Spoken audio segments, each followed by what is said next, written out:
হয়েছিল? না, আমার বাবার সাথে একবার কথা কই নাই।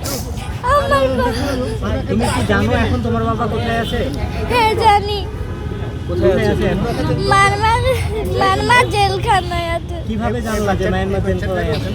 মার ধরতে যাই আমার আব্বু কাছ থেকে ফোন দিয়েছে। যদি বাচ্চা থাকে তাহলে তোমার সাথে পোলাপানের সাথে আমাকে ডাকে সাজাতে হবে। আর যদি না বাঁচি তাহলে তোমরা আমার সবাইকে মাফ করে দিও, আমার ষোলোটা সবাইকে মাফ করে দিও।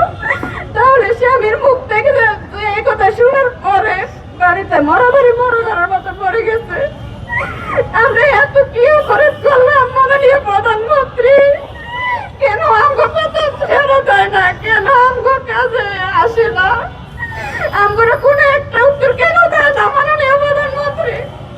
আমি ফিরে দিতাম আমার বাবাকে। খাওয়াইতারি না নাইট কোম্পানি সবকিছুই জানে মূলত, কিন্তু উনি হয়তো হুমকি দেওয়ার মানে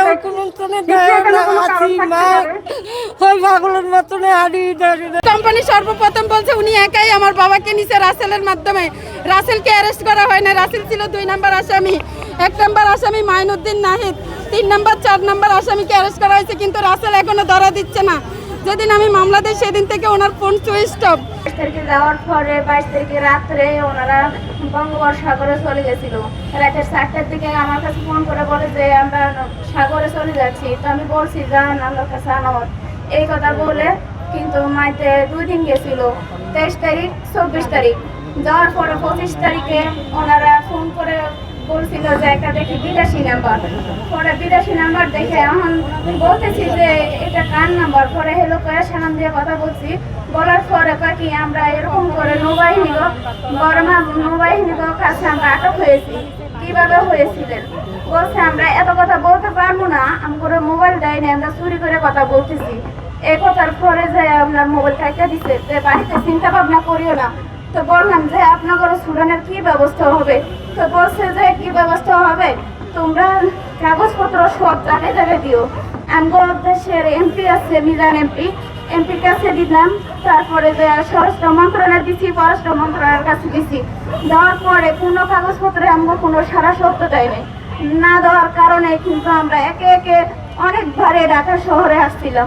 আসার পরে রাতও ছিলাম, কিন্তু আমরা ওই আনাচে বসেছিলাম, রাত কাটাচ্ছিলাম। কাটার পরে যে আপনার কোনো রকম মানববন্ধন একটু করছিল, কিন্তু এটাও হয় নাই। মানববন্ধন না হওয়ার কারণে আমরা বাড়িতে চলে গেছি। চলে যাওয়ার পরে আসছে ভ্যালুয়েশনের কাগজ। ওনারা ফোন করে বলছে যে একটা ভ্যালুয়েশনের কাগজ আনবো, এই থানা আসবো, আসলে ইনকোয়ারি যাইবো, তোমার জায়গা ঠিক আছে। তো আমরা বলছি না, কোনো ইনকোয়ারি আসে নাই। তারপরে আপনার ইনকোয়ারি আসছিল, আসার পরে ইনকোয়ারি করে নিছে।